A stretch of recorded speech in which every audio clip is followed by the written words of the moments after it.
Welcome to our third Friendraiser. Thank you for being here. Before we begin, please mute the audio on your phone or your video. And also, we're recording this meeting so we may share with those who are unable to attend. Our goals this evening, please allow us the first 20 minutes or so to update you on our advocacy efforts. Then we would like to dedicate the remainder of the meeting to listen to your ideas, your comments, answer any questions you may have, so we can find solutions to creating safe passage for both wildlife and people.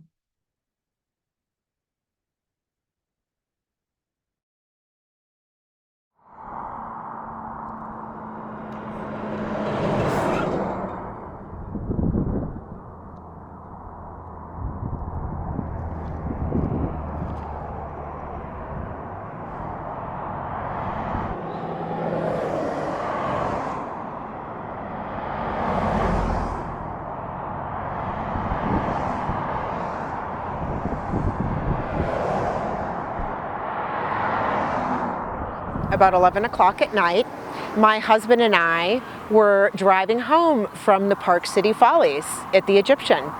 And it was very dark, not a lot of moonlight. And as I was driving, all of a sudden, out of nowhere, there were elk everywhere. I slammed on the brakes without warning. My husband wasn't even expecting it. And all of a sudden, we were kind of engulfed in elk. And as we see oncoming traffic in their headlights, there's elk crossing the road, and we observed several elk be hit. So if we can get the community informed, the community to act as a unit rather than one individual or two individuals saying, well, what can I do? It's always been this way. I don't think I can make that much of a difference. Well, we can if we stick together and let the local and state leadership know that we're demanding safe passage for wildlife.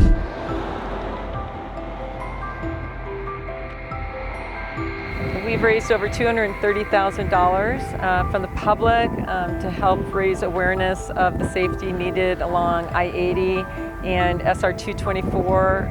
We have co-shared miles of wildlife fencing with UDOT. 30,000 vehicles a day are coming down this road, and an anticipated 80,000 vehicles if the Olympics come to Utah.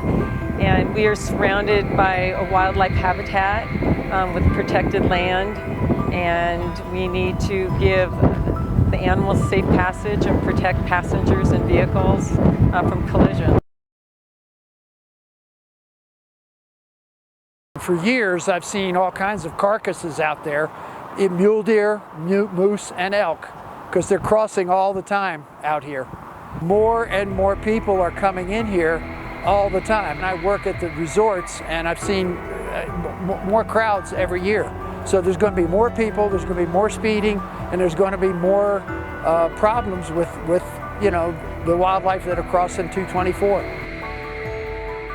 Last year, a tragic incident occurred when a mother moose was struck and killed on SR 224 near Cutter Lane, orphaning her very young twins, who then surely faced imminent death after that.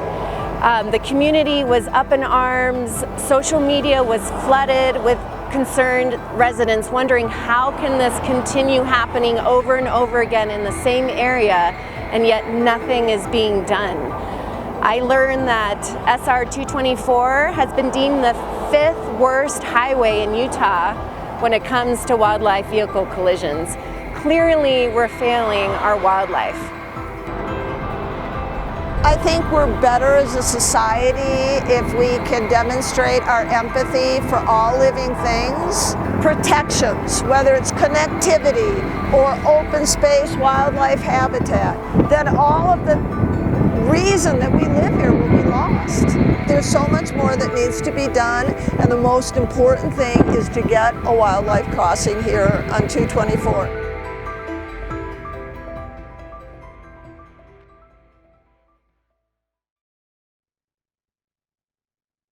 Did you know that we spend $8 billion a year running over wildlife? If we took that cost and quartered it, we could build 200 animal crossings a year, and the problem of roadkill would disappear within a generation. We have created the roads that cause the problems. We can create safe passage with crossings and fix what we have broken. Let's take wildlife vehicle collisions out of the equation and use that money to fund crossings instead. But why wildlife crossings? Because wildlife crossings work. This amazing community helped us raise money to move this project to the top of UDOT's priority list back in 2016. Utah received $5 million from the federal government for the crossing at Parley Summit over I-80. The project had to include the westbound climbing lane and the noise wall at Jeremy Ranch. The Parley's Wildlife Overpass officially opened for business in December of 2018. This female moose, pictured on the left, made a cameo appearance on opening day. This crossing sees an average of 700 animal crossings annually to include a variety of species. This means that the Parley's Wildlife Crossing has saved hundreds of animals per year, including bear, cougar, coyotes, moose, deer, elk, and smaller species. Save People Save Wildlife had to cost share the wildlife fencing along I-80 to keep the animals off of the roadway and guide them to the crossing because wildlife fencing was not included as part of the project. We have only been able to fundraise for 1 mile of fencing per year, so that means 1/2 mile on each side each year. UDOT has asked for funding to close the gaps in the fencing on I-80 via the Statewide Transportation Improvement Program, or STIP requests, but they continue to be denied as of February 2024 for our last in-person meeting with UDOT Region 2. But why SR 224? After the collaborative success of the Parley's Overpass and wildlife fencing on I-80, we learned more about the high frequency of wildlife vehicle collisions on 224. When a study published in 2019 indicated that this area of 224 was the 5th highest in frequency of wildlife vehicle collisions in the state of Utah, making it the highest roadway in Summit County and UDOT Region 2, we realized that this should be our next area of focus. But next on our priority list doesn't mean other areas don't need safe passage as well. Multiple studies by multiple agencies over the past 30 years have indicated that 224 is a high traffic corridor with high frequency of wildlife vehicle conflicts. But you don't have to be an expert to realize this. We have all seen the dead animals along this corridor. The problem is also a public safety issue, as evidenced by these photos documenting the result of a wildlife vehicle collision with an elk. A study commissioned and funded by UDOT Region 2 and performed by BioWest documented 247 vehicle wildlife collisions on 224 between 2010 and 2020 at a cost of $11.5 million. At this rate, between now and the 2034 Olympics, 224 could see another $11.5 million in senseless vehicle wildlife collision costs if crossings are not in place. More than likely, the cost number will be even higher because the current number of 30,000 vehicles per day on this roadway will surely increase. Over the past 4 years, Save People Save Wildlife has urged UDOT to find the best solutions to address wildlife vehicle collisions on 224. The lower cost solutions agreed upon and implemented are: Save People Save Wildlife was able to get UDOT to agree to reduce the speed limit from 55 miles an hour to 45 miles per hour from Kimball Junction to Payday Drive. Save People Save Wildlife also convinced UDOT to place additional wildlife warning signs, the illuminated yellow diamond signs pictured here. Save People Save Wildlife used donor dollars to commission reflective wildlife silhouettes and place them at various locations along 224 to hopefully increase driver awareness and educate the motorists that they are traveling in a wildlife zone. These ideas were implemented, but with minimal benefit. We cannot control driver behavior. The BioWest study commissioned by UDOT and published in 2022 states that the measures that have the highest success in reducing vehicle-wildlife collisions are wildlife crossings, wildlife fencing, cattle guards, and escape ramps.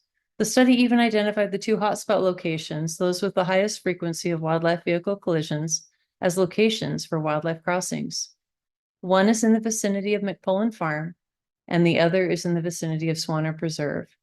The study also states these 2 locations could function as permanent wildlife corridors as they have open space and habitat on both sides of the highway, and would not direct wildlife into residential areas.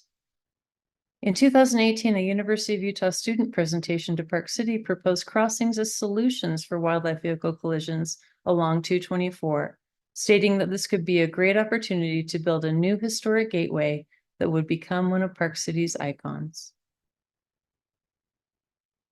This year, Save People Save Wildlife added the 2 moose calf silhouettes to 224 in tribute to the mother moose killed in September of 23.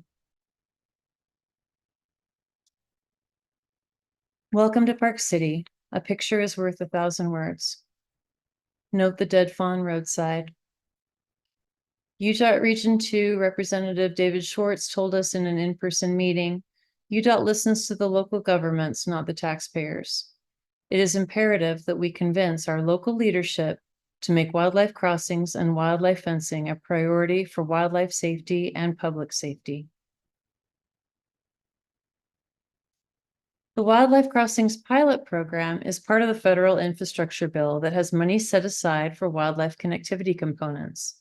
All 50 states are competing for these funds, and applications must be received by August 1st of 25 and 26. It is our hope that with the community support, the 224 will be recognized as a priority for the grant application process in the upcoming rounds. It is also our hope that the Wildlife Crossings Pilot Program will become an annual event once the pilot period is complete. Crossings can be aesthetically pleasing and look like an extension of the natural surrounding landscape, as pictured here. Let's take a moment and talk about the proposed widening of 224 via the pending bus rapid transit system. These renderings are based on the numbers that High Valley Transit has available on their website regarding the BRT. The proposed BRT system for 224 indicates shoulder improvements in various locations along 224, meaning widening of the roadway. In some cases, the road could become as wide as one direction of the interstate. Wildlife are already compromised trying to cross this roadway at its current width, so the frequency of wildlife vehicle collisions along this corridor will likely increase. With a daily average of 30,000 vehicles per day along 224, swelling to an estimated 80,000 during the Olympics, we are advocating for implementing wildlife crossings and funnel fencing at the same time as the construction of this project.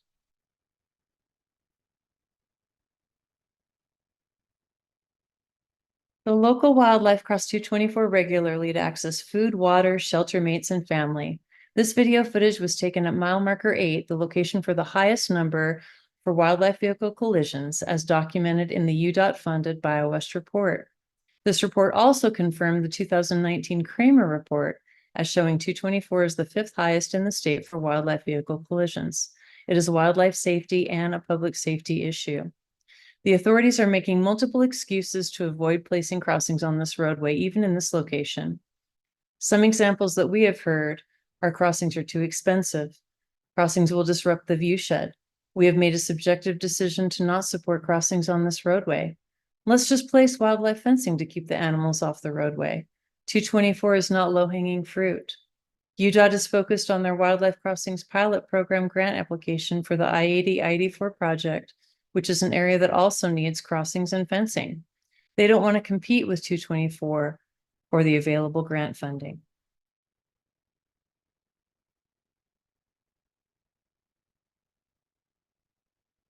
Months ago, we were led to believe that UDOT was making a collaborative effort to determine viable and feasible locations for wildlife crossings along 224.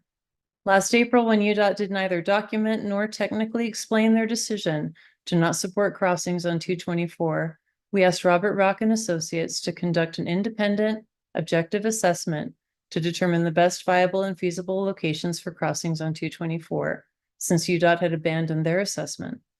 Rock and Associates, a nationally renowned firm that is one of the main contributors to the design of the Wallace-Annenberg Wildlife Crossing in LA, will also determine the best types of crossings for 224 and the adjoining landscapes. We took this step because it has been thoroughly documented that the placement of crossings with wildlife fencing are 90% effective in reducing wildlife vehicle collisions. Help us fund our independent engineering assessment of 224 to determine viable and feasible locations for crossings and the best types of crossings for these locations. It's up to all of us to show that there are real solutions at hand. There is hope for safe passage for our local wildlife. Thank you for listening to our story and supporting Wildlife Crossings. Continue to share your ideas and your support so we can implement solutions together. Some of the ideas that we have received so far include submitting a letter to us indicating your support for crossings on 224 if you haven't already. Help us establish a phone tree group to contact a list of legislators, local government leadership, and voice your concerns. Help us establish a presence at the Utah Olympic Committee. Volunteer to table at community events. Volunteer to make a presence as a group, such as at a council meeting. If anyone has grant writing experience, we could certainly use your expertise. If anyone has any connections to national news outlets or documentary independent filmmakers, we have an amazing story to share. Please contact us to discuss how we can match your skills and availability with our activities. SavePeopleSaveWildlife@gmail.com. For more information and just to subscribe to our email list, please visit our website, savepeoplesavewildlife.org. Thank you.